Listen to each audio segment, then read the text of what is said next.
ang break time mo. Sasabayan namin ng mga balita at komentaryo, mga panayam ng mga taong viral ngayon. DZRH Break Time!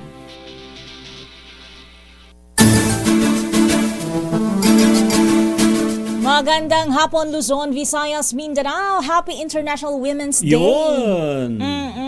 Sa mga kababaihan. At maraming sale ngayon sa mga malls para talaga? sa mga kababaihan. Wow naman. Oo. Di ba pwedeng isama na rin mga kalalakihan? Sana nga araw-arawin nila yung ganyan.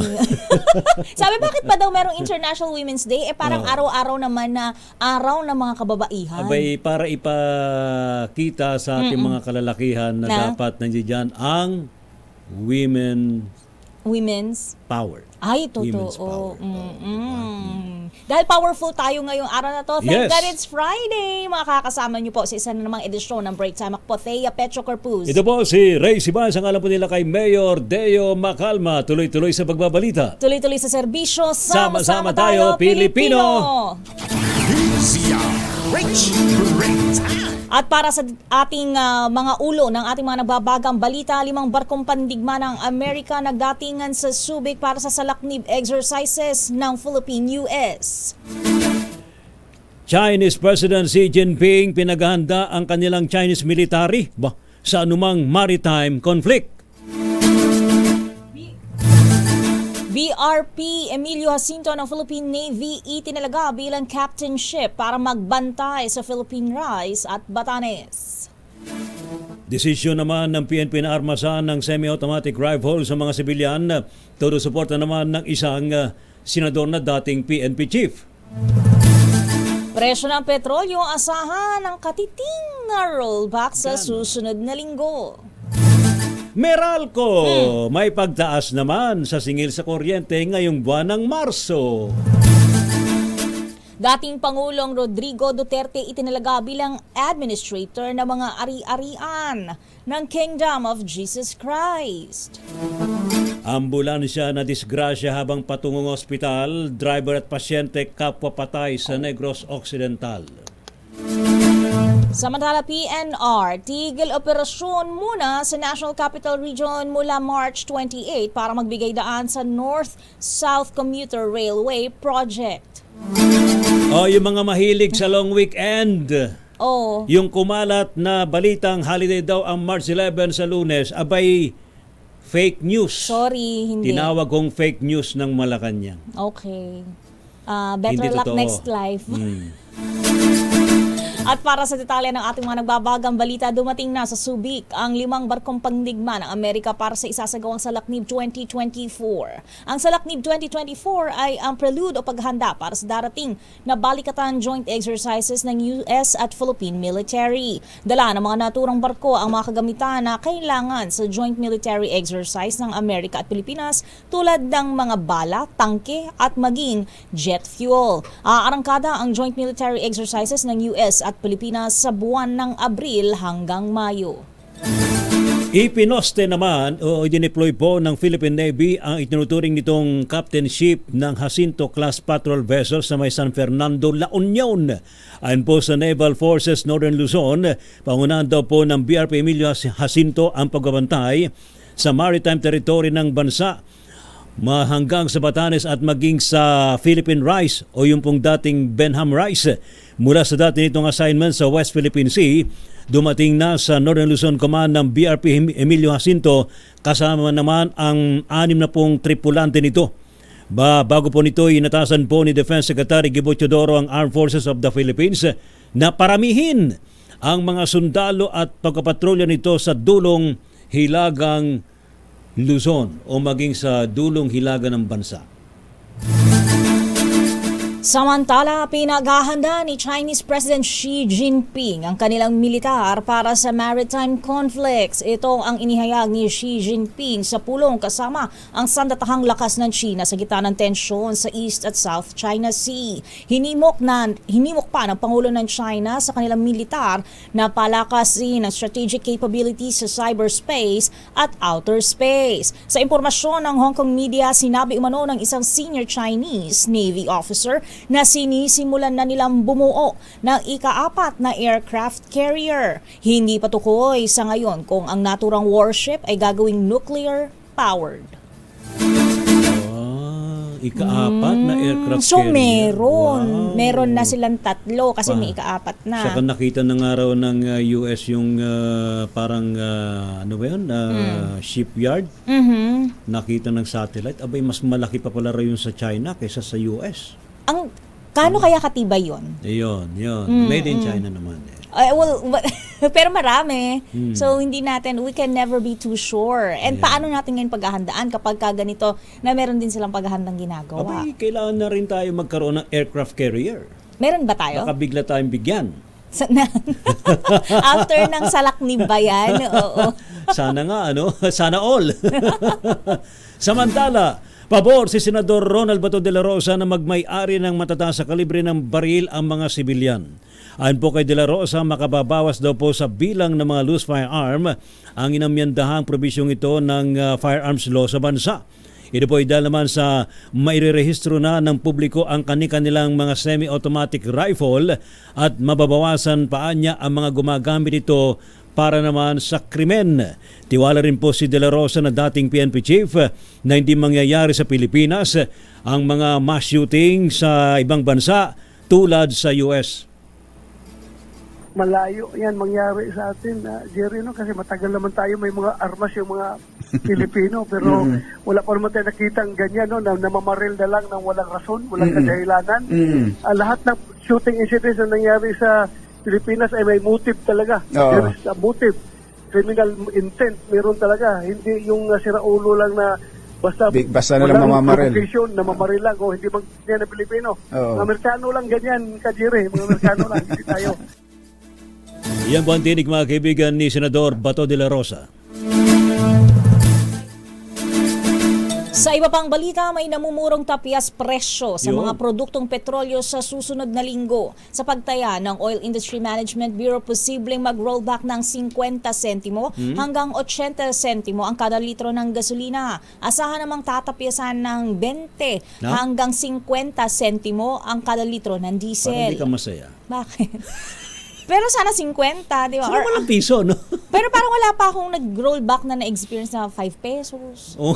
Yung biglaan, biglang 5 pesos. Meron taas, 3 piso. Oo. Di ba? Oo, di ba? Pag mabigat, malaki. Pero kapag pampagaan, Kaya tuloy, karampot. obserba mo, nagbabalita ka, ang lungkot-lungkot mo. Dapat may libreng litro-litro ng fuels pang mga kababaihan ngayong araw. Ay, oo nga, no? Oo, ay, yung mga oil company dyan, Pwede pa kayong humabol. Pwede pa naman. Saka any day naman within this month kasi International Women's Month naman. Pero Correct. pwede ngayon. Oo, International welcome. Women's Day. Habang maglaro naman sa 20 sentimo hanggang 45 sentimo ang bawas presyo sa kada litro ng kerosene. Sa Lunes, malalaman ang pinal na price adjustment na ipatutupad ng mga kumpanya ng langis sa araw ng Martes. Yun. Medyo nakangiti na si Mr. Then napangiti ako kasi what if nga whole month merong extra or kaya at least No, 4 yan. times 4 times this Oo. month merong extra discount for the Dahil female dyan. drivers. Dahil dyan. Dahil dyan, suggestion ko to. Sana nga meron ding International Men's Day. At International Men's Month. Pero bakit nga hindi, no? O, di ba? Oo. Para meron ding mga ganyan, mga subsidy, ano? Kaya, di ba? Hindi Bakit naman kaya, puro alam mo kababaihan. bakit mas sineselebrate ang kababaihan? Oh, bakit? Sabi daw nila, kasi we can do more. And there are things that we can do that you cannot do. Okay. Ayaw kontrahen kasi Ayaw. International Women's Day. Samantala naman, pinagpapaliwanag po ng House Committee on Transportation ng LTFRB sa atrasadong pamahagi daw po ng fuel subsidy para po sa public utility drivers sa ilalim po ng Pantawid Pasada Program. Aba, ayon po kay Congressman Romeo Acop, chairman ng komite, abot lamang sa 41.5% ang nadidisburse mula sa 2023 budget at ngayon pong 2024 may panibagong alokasyon na nagkakalaga ng 2.4 billion pesos Sa hearing po dyan sa Kamara, inulat po ng LTFRB na nasa 197,000 na mga PUV driver ang na-disburse na ang kanilang subsidiya mula sa kabuang 280,000. Reklamo ho ni Congressman Acop, kung ganito kabagal mag-utilize ang LTFRB ay walang mangyayari at uungkatin niya ito sa 2025 budget hearing para po sa LTFRB. Abay, bakit namang ang bagal-bagal? Di ba? Para naman yan sa ating mga PUV drivers. Correct. Yun nga sa mga health workers din, di ba? Oo, di ba? Ay, sus, kabubuntog mat. Samantala, alas 4:20 sa ikatlong sunod na buwan ay asahan ang pagtaas sa singil ng kuryente ng Manila Electric Company o Meralco. Para sa March billing, inanunsyo ng Meralco na magtataas ito ng 2 sentimos kada kilowatt hour. Ito ay katumbas ng dagdag na 4 pesos sa isang kabahayan na kumukonsumo ng 200 kilowatt per hour. 6 pesos naman sa kada 300 kilowatt per hour at 8 piso sa kumukonsumo ng 400 kilowatt per hour habang 10 piso naman sa 500 kilowatt per hour. Ayon sa electric company, ang taas singil ay bunsod ng paggalaw ng transmission charge ng National Grid Corporation of the Philippines. Yun. So may bawi uli. Kasi kahapon ang balita may baba. Bawas singil. Oo, pero ngayon tataas singil. Meron bang kasunod pero yan? ano naman, maliit. Like, parang feel ko naman negligible kasi 4, 6, 8 at saka 10 pesos. Kaya pa. Kaya pa ba yan? Pasok pa kahit pa paano. Medyo babawasan mo lang talaga yung cup of rice mo. Pero may kasunod pa yan? Ang alin? Nataas. Ha? Oh. Price increase? Oh. Hindi ba pwede ang sundan, rollback lang? Oo, meron. Yun ang sunod-sunod rin, rollback, rollback, rollback. Hoy, standby muna tayo, Miss Dea. Sa iba pang mga balita. Sa iba pang mga balita, ex-President Rodrigo Duterte itinalaga bilang administrator ng mga ari-arian ng Kingdom of Jesus Christ. Wow. Ambulansya, ito nakakalungkot, Oo. na-disgrasya habang patungong ospital, driver at pasyente kapwa patay sa Negros Occidental. Ay, sus. At sorry to say, hindi po long weekend. Hindi long weekend. Oo, thank God ang it's March Friday. 11 ay Not declared a holiday. Oo, mukhang ano ba 'yon? Sino ba nagpapalabas ng mga Wala, ganyan? trip lang nila. Oh, Siyempre. diba? Ay, Diyos Cloud mio. chaser. Pilipinas, kayo nakatutok pa rin sa break time sa DZRH kasama si Thea Petro Carpuz. At Ray Sibayan. Oras Pilipinas, alas 4:22. Champion. Isang oras, alas 4:28. DZRH Break Time! At para sa detalye ng ating iba pang balita, dumami ang bilang ng mga Pilipinong walang trabaho noong Enero. So, tambay. Tambay. Walang trabaho Ayon sa Philippine Statistics Authority, naitala ang unemployment rate sa 4.5%, nakatumbas ng 2.15 milyong Pilipino na walang trabaho. Paliwanag ni National Statistician Dennis Mapa, ito'y dahil bumaba ang bilang ng mga kabuhayan na seasonal ang demand tuwing holiday season. Ang datos noong Enero ay mas mataas kumpara sa 1.60 million na mga Pilipino walang trabaho noong Disyembre 2023. Gayunpaman, mas mababa pa rin ang datos na ito kumpara sa 2.38 million na walang trabaho noong Enero 2023. Dahil nga rito, bumaba rin ang bilang ng mga Pilipinong may trabaho sa 45.94 million o 95.5% mula sa 50.52 million o 96.9% noong buwan ng Disyembre 2023. So, dapat magkaroon ng trabaho. Walang trabaho. Kaya daw nawalan kasi nga may mga seasonal jobs. Yun, usually mga contractual yan. project basis. Yes. Yan. Kinuwestiyon naman na sa Kamara kung saan napunta ang may 152 bilyong pisong pondong natanggap ng National Food Authority mula taong 2018 hanggang 2022. Ayon po kay House Ways and Means Committee Chairman at Albay Congressman Joey Salceda, hindi raw dapat limitado sa anomalya sa pagbebenta ng 75,000 na sako ng bigas ang kanilang hearing, kundi pati na rin sa mga naibentang bigas mula nang ipadupad ang Rice Tarification Law noong 2019. Inagpa ni Congressman Salceda na sa 85.7 billion pesos dito ay national government subsidies habang ang 66.3 billion pesos naman ay mula daw po sa kinita sa pagbebenta ng rice stocks. Hiniling naman ng mababata sa Commission on Audit o COA na magsumite sila ng komprehensibong finances at management practices ang NFA at adverse findings mula 2019 hanggang 2023. At dahil napag-usapan natin kanina na maraming mga Pilipino ang walang trabaho la kay Ray. Magandang balita Yun. naman ang hatid sa atin ni RH14 Leth Narciso dahil ang Czech Republic ay kukuha ng mas maraming manggagawang Oo. Pinoy. Magkakatrabaho mga walang trabaho sa Pilipinas. Harinawa, di ba? I-detalye mo ang balita, RH14 Leth Narciso, Miss Leth. Ms. Thea Ray, lalagda sa joint communique ang bilateral agreement para sa labor cooperation ang Pilipinas at Czech Republic sa nakatakdang biyahe ni Pangulong Ferdinand Marcos Jr. sa Prague sa susunod na linggo.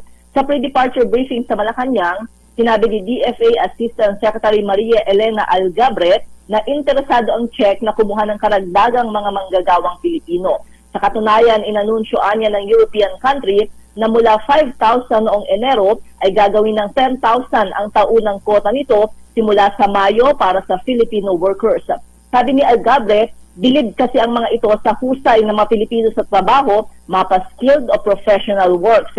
Inihalimbawa nito na gusto ng mga kumpanya sa Europa na mga Pilipino ang tumatao sa kanilang hospitality o tourism industry dahil palaging nakangiti ang mga ito na akma sa pagtanggap ng mga bisita. Ayon sa DFA, sa ngayon ay nasa 7,000 ang mga Pilipinong nagtatrabaho sa Czech Republic. Para sa kauna-unahan sa Pilipinas. Doon bang diretso niya, Miss Let, sa Czech Republic? Ano yun, Ray? Doon bang diretso niya sa kanyang biyahe? Sa Germany muna. Germany muna. Una niya pupunta sa Berlin at Wow. mula sa Germany, didiretso siya ng Czech Republic. Ayun. Mga ilang araw siya dyan sa Europe. Oo, bali 5 araw dahil mula Lunes, March 11 hanggang March 15. Ayun. Biyahe ng presidente. Bon voyage kay Mr. President. At tuhog Good luck. na ha, dalawang bansa Siyempre. na. Tuhog Oo. ng biyahe. Wala nga naman na isa lang, pa isa-isa. Matinding gastos yan. Oo. Salamat, Miss Let. Balik sa inyo, Miss Thea at Ray. Thank you so much. Si Let Narciso, mga kaibigan, mula po dyan sa Palasyo ng Malacanang. At ngayon, isa pang report, posibleng kapabayaan daw po sa missile attack na ikinamatay ng 2 Pinoy seafarers sa Gulf of Aden. Pinaimbestigahan po ng Department of Migrant Workers. Report mula kay RH52, Edniel Parosa. Edniel.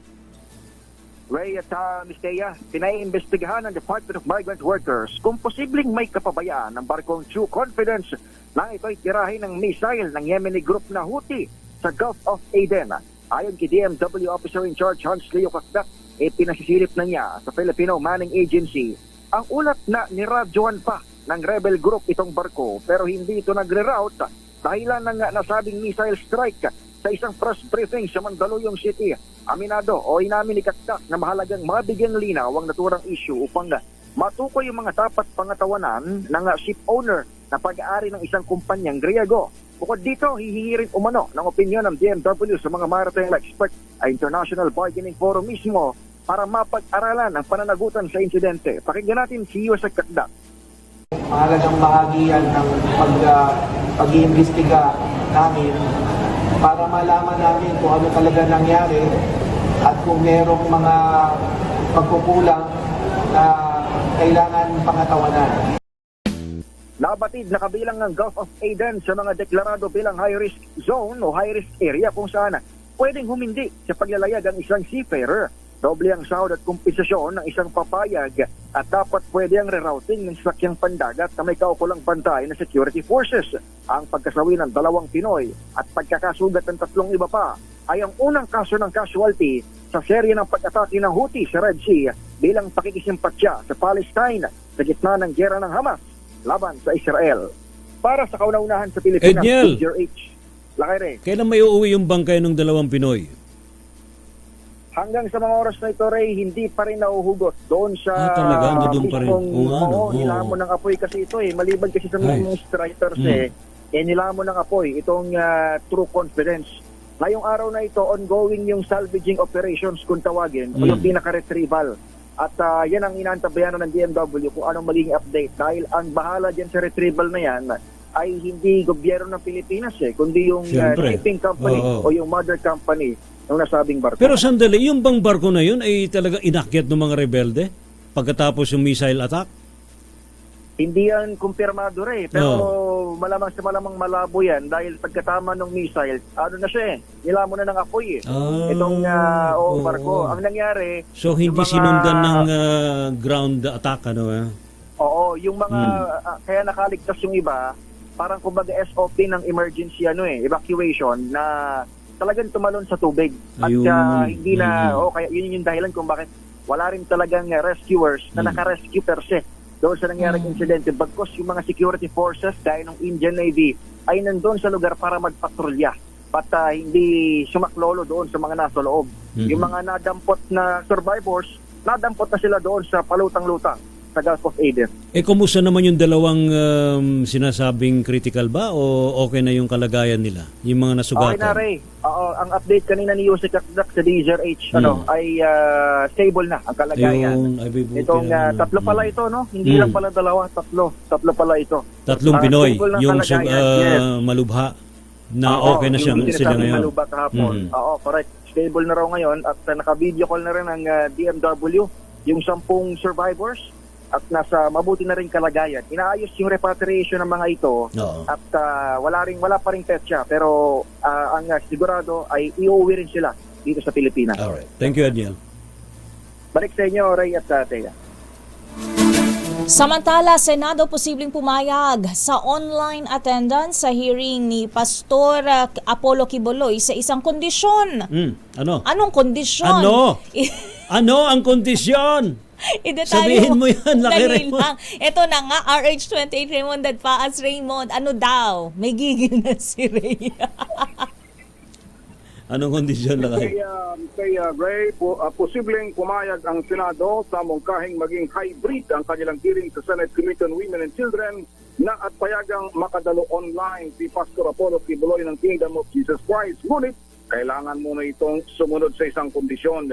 Ayon kay Senador J.B. Ejercito, napag-usapan nila ni na Senador Risa Ontiveros ang rekomendasyon ni Senador Nancy Binay na padaluhin online si Quiboloy. Sinabi ni Ejercito na ito ay upang maiwasan ang anumang gulo dahil marami itong mga tagasunod at baka malagay din sa alanganin ang seguridad ng mga tauhan ng Office of the Sergeant at Arms o usaan ng Senado kapag isinilbi ang warrant laban sa kanya. Binanggit pa nito ang isang kaso ng kulto sa Amerika na pinainom ng laso ng kanyang mga tagasunod nang siya iniimbestigahan ng Kongreso. Ang kondisyon lang na inilatag ni Senador Ontiveros bilang chairperson ng Senate Committee on Women and Children ay kilalanin muna ni Pastor Apollo Quiboloy ang kapangyarihan ng komite bago pag-usapan ng pagkakaroon ng hybrid hearing at padaluhin siya online. Si Ejercito ay isa sa 5 pumirma sa reversal of the contempt citation ni Senator Robin Padilla, ngunit kahapon ay binawi ang kanyang firma. So paano yung Lakay Raymond, tuloy na yung pag-aresto? Hindi pa nga, hinihintay pa yung wala pa. Baka nagpapapirma pa si Senator Robin. Nangangalap pa ng pirme. Kailangan pa niya ng 4, ano? May deadline pa si Senator Robin. Kasi 8 yung required.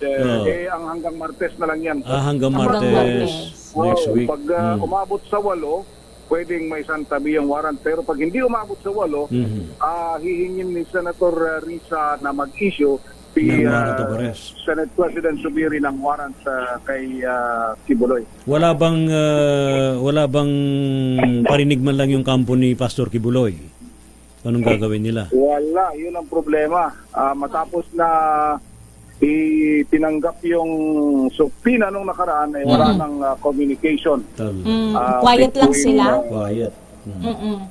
So yun ang problema. Pero baka malay natin itong weekend na ito at saka habang lumilipas ang araw baka magkaroon ng developments.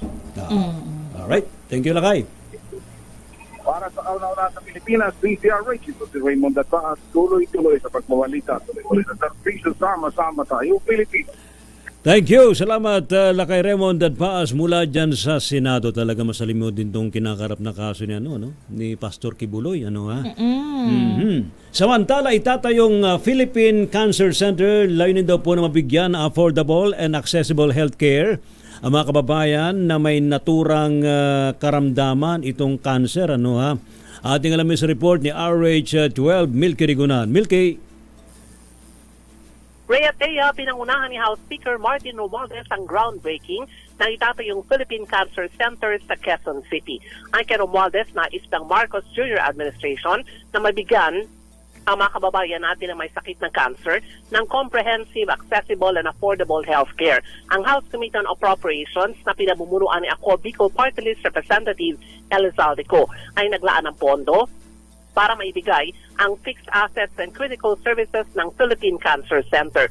Sabi ni Romualdez, magastos at mahabang gamutan ng cancer na itinuturing na second leading cause of death ng mga Pilipino. Sa kanyang mensahe, sinabi ni Romualdez, ang Philippine Cancer Center ay magsisilbing sanctuary for healing and hope at bibigyan din sila ng mga tinatawag na world-class na mga doktor at nurses na sasanay at bibigyan ng kanilang suporta. Ang center ay magkakaroon ng mga housing facilities para sa mga kamag-anak na mga cancer patients na nag-aalaga sa kanila. At ipapailalim naman sa training ng mga doktor mula sa mga probinsya. Ang itatayong Philippine Cancer Center ay 20-story at naging kahaldera ng mga special hospitals sa East Avenue, gaya ng Philippine Heart Center, Philippine Children's Medical Center at iba pa. Para sa kauna-una sa Pilipinas, DCRH, ako si Neil Cregunan. Tuloy-tuloy sa pagbabalita, tuloy-tuloy sa serbisyo, sama-sama tayo, Pilipino. Thank you, Milky. Samantala naman, nako, sa mga sumasakay ng PNR, abay simulang March 28, abay suspendido daw po ang operasyon ng Philippine National Railways sa Metro Manila sa loob ng 5 years. Miss Tea. Wow.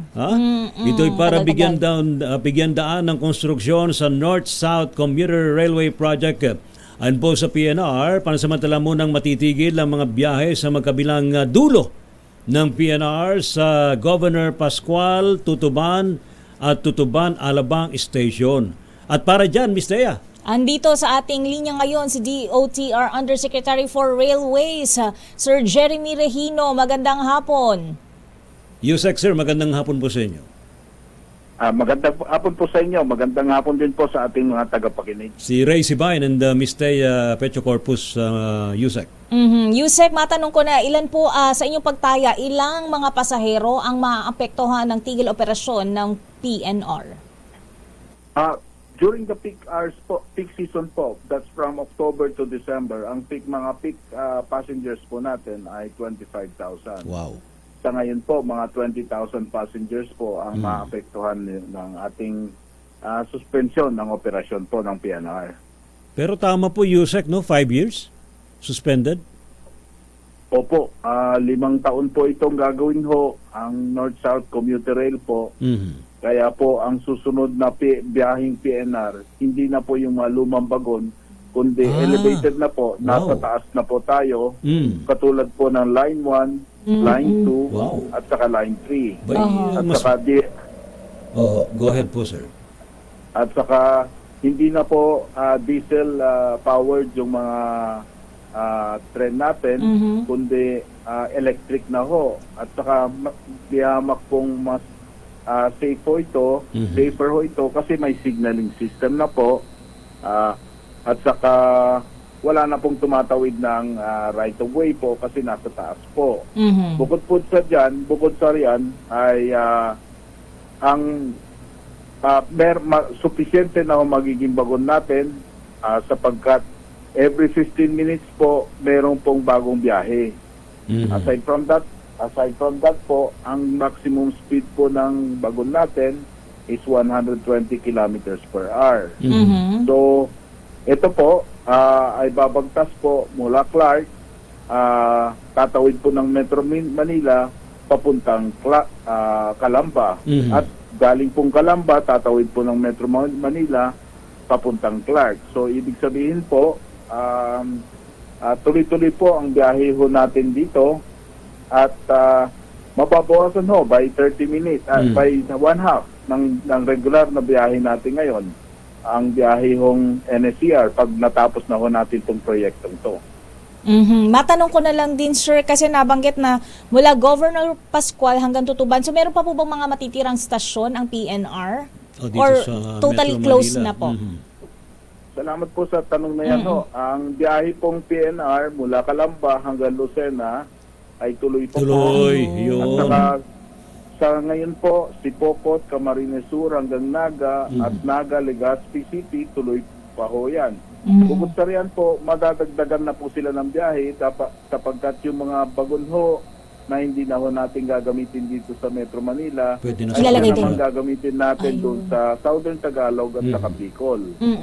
Ibig pong sabihin, ang kawalan po ng Metro Manila ay karagdagan po ng Southern Tagalog at Bicol region. Ayun. So mapupunta pala sa mga Yes, ibang probinsya yung mga naman. hindi ma-utilize dito, dadalhin sa mga provincial na biyahe. Opo, yung mga kababayan po natin sa Southern Tagalog sa Bicol po ay mabibiyaan po nitong stop operations po. So ano po ito, Yusek, from Alabang Station yan, papunta dun sa South? Di ba? Ang stop operations po natin is mula Tutuban ho or mula Malabon hanggang Calamba po kasi ang hanggang Calamba. natin ay Malabon hanggang Calamba. So yun pala, ang bagli magiging endpoint ngayon, sir, sakaling maisara na or ma-stop ang operations na sa March 28, Calamba na lang. Hanggang doon nga sa Bicol region. So, from Calamba up to Calamba, Malabon, wala na. wala na. Yun ba yung pinaka-endpoint ng PNR, sir? I'm sorry, hindi ako masyadong familiar sa PNR. Ang NSCR po, ang endpoint, Malabon ang, ba? Calamba. Pero kung matatandaan niyo po, ang PNR po ngayon, meron din hong ginagawang South Long Haul Project. That is from Calamba hanggang first phase 1 is Calamba hanggang Daraga International Airport. At pagkatapos niyan, Daraga International Airport hanggang Matnog. So, yan ho ang alignment ng PNR. Meron din hong alignment ng PNR patungo norte po. So ngayon, but currently, sir, hanggang Malabon lang po, tama ba ang PNR? Ang kasalukuyang operasyon po ng PNR ay hanggang Malabon lang po ngayon. Nalimutan ko pong sabihin na Yes, sir. Go ahead po. yung bago pong NSCR na ginagawa po natin, konektado na po ito sa mga ibang linya. Ayun. Konektado po ito sa Line 1, Yes. konektado LRT. po ito sa Line 2, sa Line 3, sa subway po, konektado po ito. Sa MRT4 na gagawin din po natin papuntang Taytay. Okay. Sa MRT7, konektado din po. So ito po ang malaking bagay po ito. Ito po yung magaganap po within 5 years, no? Itong interconnection po ng mga linya ng mga tren po natin, network. Opo. Yun, may maganda. Sabay-sabay ho yan ginagawa ko natin ngayon po. So ibig sabihin, madali ka nang makapunta pa norte tsaka pa south yun. using trains. Yes. Kaso, kailangan lang natin ng 5 taong sakripisyo para sa mga mananakay ng PNR na gumagamit mula Malabon hanggang Calamba. Yeah. At Calamba hanggang Malabon. Tama po, Yusek? Opo. Isa pa ho. Isa pa. Isa Sige pa ho, po. karagdagan Sige po, ko Yusek. is, Go ahead. hindi lang ho ginhawa sa biyahe ho ang mangyayari po. Pag-unlad po ng mga karatig bayan po ng sa labas po ng Metro Manila. Yes. Pag-unlad po sa bakit po? Kasi po hindi na po natin kailangan mangupahan kung tayo po ay nag-aaral o nagtatrabaho dito Tama. sa Maynila, Bawas taga Bulacan, gastos. Pampanga tayo o Calamba o Laguna, hindi na po natin kailangan mangupahan dito sa Maynila. Pwede na tayong bumiyahe ng balikan araw-araw po. Yun. So, ibig sabihin po, madidecongest ang Metro Manila. Correct. Yan, Bukod dyan Yusek. ho, bibilis ho ang pag-unlad ng ekonomiya ng bawat probinsya po sapagkat magkakaroon ho ng mga pabahay dito. Sapagkat may mga pabahay na uusbong ho dito na parang kabuti, ay uusbong na rin parang kabuti ang mga commercial Yun, establishment. yan ang gusto natin. Madadagdagan po tayo ng employment dito Correct. po sa mga karatig bayan ho sa labas ng Metro Manila. Hindi lang po ginawang biyahe, ginawang ekonomiya po. Opo.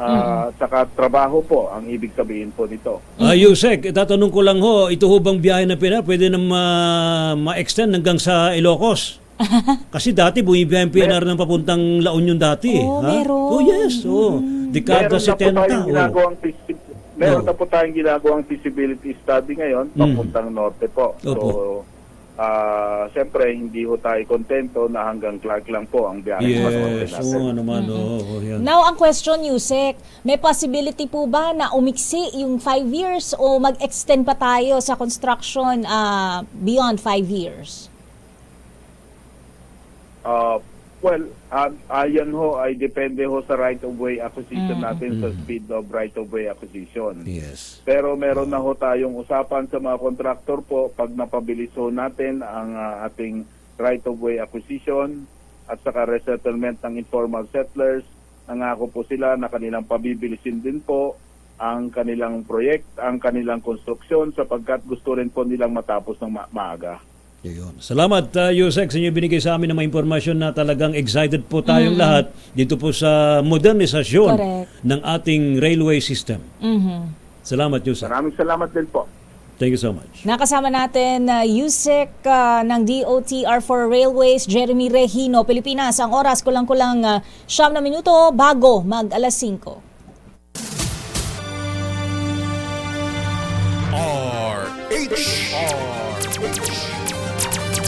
Pilipinas, ang oras 3 minuto bago mag alas 5. RH Break Time.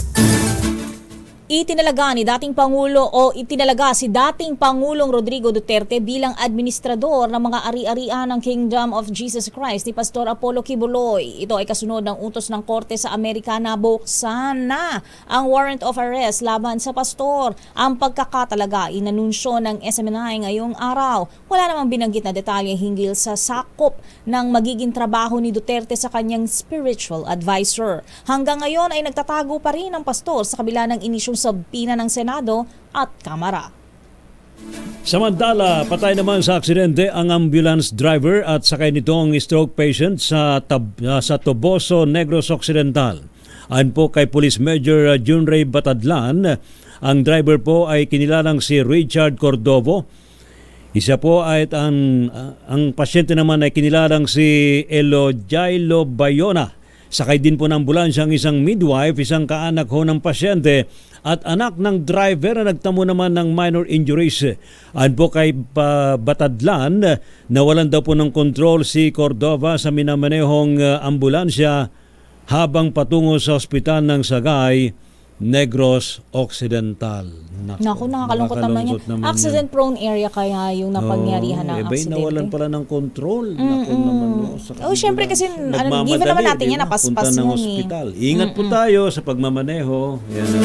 Samantala, pinabulaan na ng Malacanang, ang kumakalat online na deklarasyong regular holiday ang March 11 bilang pagdiriwang ng Idil Fitr. Ayon sa official gazette ng kumakalat na dokumento ay isang tampered version ng Proclamation number 729 na inilabas pa ng nakaraang administrasyon. Wala pang kasalukuyang proklamasyon ngayong taon para sa pagdiriwang ng Idil Fitr. So sorry. Oo, nakapirma pa dyan si E.S. Medialdea.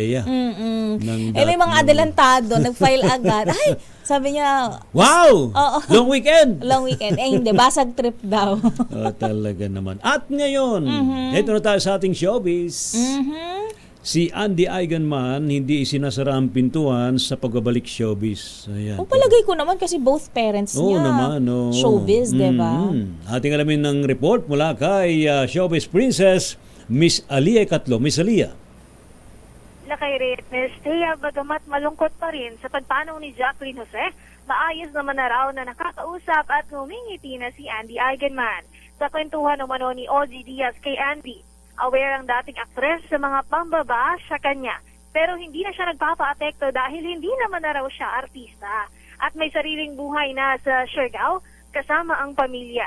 Pagbabanggit pa ni Andy, natutuwa siya kay ABS-CBN boss Cory Vidanes dahil sinabihan siya nito na kung nais niyang bumalik sa showbiz, ay welcome na welcome raw siya. Hindi niya raw akalain na pwede pa pala siya sa mundo ng entertainment. Sabi pa ni Andy, hindi nga isinasara ang pinto sa showbiz, pero hindi niya pa ito priority sa ngayon dahil sa Siargao na siya nakatira. Matatanda ang March 3 nang pumanaw si Jacqueline Jose at ayon kina OG Diaz na ikwento ni Andy na plano talaga nilang umuwi sa Maynila at nakabook na sila ng flight sa araw na ito dahil nais sana niyang dalawin ang ina. Para sa Break Time Showbiz, ito si Aliyah Ikatlo. Tuloy-tuloy sa pagbabalita, tuloy-tuloy sa serbisyo. Sama-sama tayo, Pilipino. Maraming salamat, Miss Aliyah Ikatlo IV. O, ganun talaga minsan, no, yung excited ka na nadalawin or yung matagal mo nang hindi napupuntahan. Tapos, merong ganyan mga pangyayari. Problema. Alright. Well, our condolences. Nakikiramay tayo sa pamilya ni Andy Eigenman. Maraming salamat sa inyong pagtutok sa aming himpilan sa aming programang Break Time. Ako po si Thea Petro Carpuz. Ito po si Ray Sibay. Sa kala po nila kay Mayor Deo Macalma. Tuloy-tuloy sa pagbabalita. Tuloy-tuloy sa serbisyo. Sama-sama tayo, Pilipino. Thank God it's Happy Friday. weekend! At Happy International Women's Day! Maraming salamat. So, sino bibigyan mo ng bulaklak? Lahat ng babae dapat. Ipaglaban ang karapatan ng mga kababaihan. Pilipinas, ang oras, 2 minutos, makalipas ang 5:00.